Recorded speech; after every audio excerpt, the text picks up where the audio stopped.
just to be clear, it is certainly, and we have certainly engaged in this, legit to criticize aggressively Joe Biden's policy when it comes to Israel. And I don't even know if it's like it's a tactic or a strategy of bear hug. I think he's just ideologically aligned, but whatever. People can argue about how or why Joe Biden is messing this up. It doesn't matter.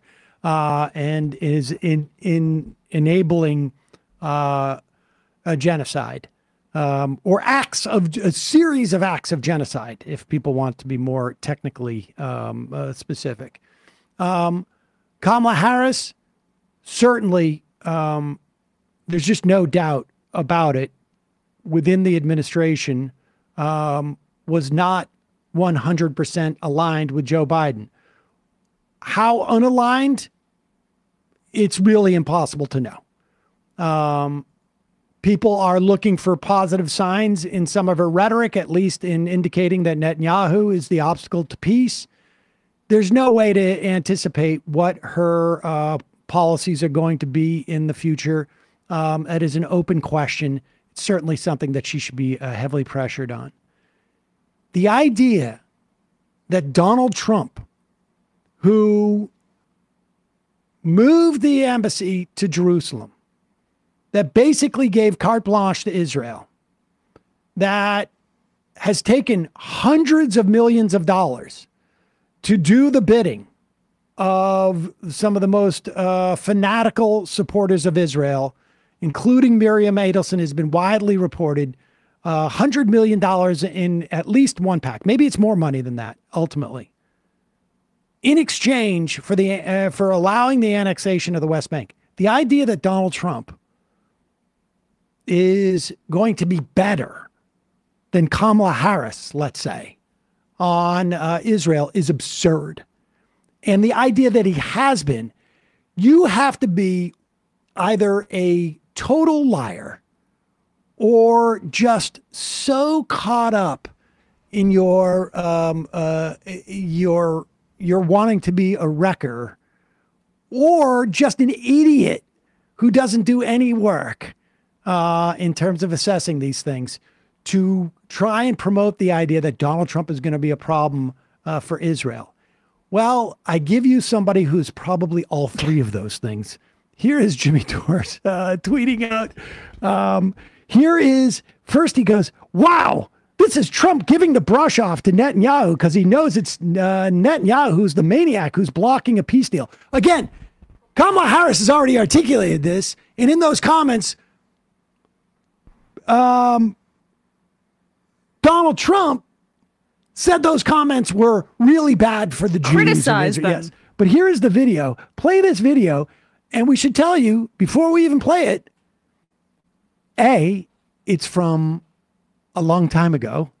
And B, as readers added content afterwards, the video in the post suffers from selective editing. It's 8 seconds long. This is called wish casting. Yeah, go ahead. This is still up, by the way, on Jimmy's feed. Oh, yeah.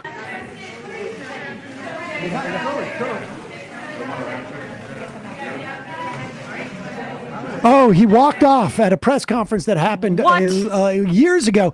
Incidentally, had this happened with Joe Biden, there'd be like a 24-hour news cycle about how, like, this guy's out of his freaking mind. He doesn't even know where he's going. Right. But it doesn't end there. Scroll down. This must be a correction, the part in his follow-up tweet, right? Oh, yeah. No, in fact, no, it's audio that apparently from, 8 months ago again. To reveal it here. He wanted to make a deal more than Netanyahu. And I will be honest, I had a great meeting with him, Abbas, right? I had a great meeting with him. And we spent a lot of time together, talked about many things. And it was almost like a father. I mean, he was so nice. Couldn't have been nicer.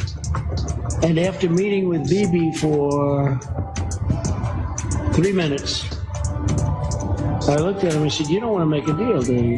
And he said, Well, and the fact is, I don't think Bibi ever wanted to make a deal. Why? I thought the Palestinians were impossible, that the Israelis would do anything to make peace and a deal. I found that not to be true. Reveal it here. Okay. Now, to be clear, Mahmoud Abbas is the leader of the Palestinian Authority, or was at that time, in the West Bank, not Hamas. Now, I don't know if Jimmy doesn't know this or knows this on purpose, or he's trying to imply that this is involved a ceasefire deal with in Gaza. But if this is also Donald Trump referring to something that happened months and months ago, it has nothing to do with Gaza.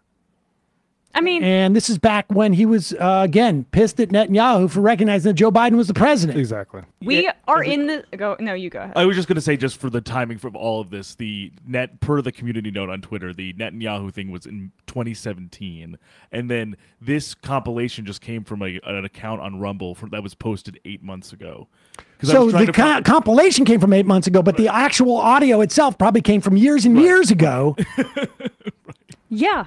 I mean, look, the reason we're in this situation is really in large part due to Biden not standing up to Netanyahu. But the conditions that created October 7th and created the framework for Biden to be this horrible about Israel is the Trump administration. And for Israel thinking they can get away with it. With Biden, because of his history of being one of the Biden, closest and because Democrats. of where Trump, when you get Jerusalem. Yes. And you see that U.S. policy changes. Basically, Netanyahu's like, we're on a roll here. Trump delivered on putting the embassy in Jerusalem, which was long considered a no-no because it was so offensive to Palestinians. He also delivered in withdrawing the United States from the Iran deal, which Netanyahu basically lied and said Iran was cheating on the nuclear deal.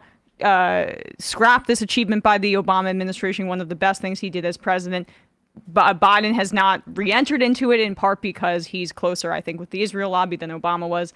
And then thirdly, it was the beginning of the Abraham Accords, which was Kushner was a part of it. And Biden also continued that policy for some reason unknown to me, which is moving forward with normalization between Saudi Arabia and Israel and promising defense capabilities to Saudi Arabia and circumventing the Palestinian issue in order to make that happen. So these are three concrete things that Donald Trump did to immiserate Palestinians, all three of which, by the way, the Biden administration has not walked back from, but that is because of what Trump allowed. Jimmy is a lesser evil vote for Republicans because Democrats are the greater evil guy. And people need to know what time he's on. He is a right winger. He was defending Kyle Rittenhouse. He had Candace Owens come onto his program to talk about the George Floyd protests. Like, come on, people. What are we doing here? I think most of his audience knows that. I mean, he's also a COVID denier and an anti-vaxxer. All right. But it just struck me as sort of impressive, complete shamelessness. I am impressed by that. I've been doing this for 20 years, and I still get impressed by people's capacity for utter shamelessness. Yep. That I still find impressive. Hey, so we all remember the Supreme Court's ruling on Trump's presidential immunity case. Well, get this. The leader of the Heritage Foundation think tank has said the second American Revolution will be bloodless if the left allows it to be. All sparked by the Supreme Court ruling on presidential immunity. Well, Ground News found nearly 50 sources reporting on it with zero coverage coming from the right. Why? Well, going through these articles, you can see most of them tie this project to Trump. Like this report from the DCCC writing Trump's so-called Project 2025 manifesto advocates for a nationwide abortion ban, quote, silencing his political enemies and more. With presidential elections not too far away, this is an extremely important story, and you wouldn't know about it unless you intentionally diversify where you get your news from, which is why Ground News created their blind spot feed. It's to surface major stories with little reporting coming from either the right or the left. Our longtime sponsor really simplifies empowering yourself with knowledge so we're fully aware where our information is coming from and how that influences our reporting or lack thereof. An important mission under our current political climate. Best of all, they're offering my viewers 40% off the same unlimited access Vantage plan that gets me access to all their features.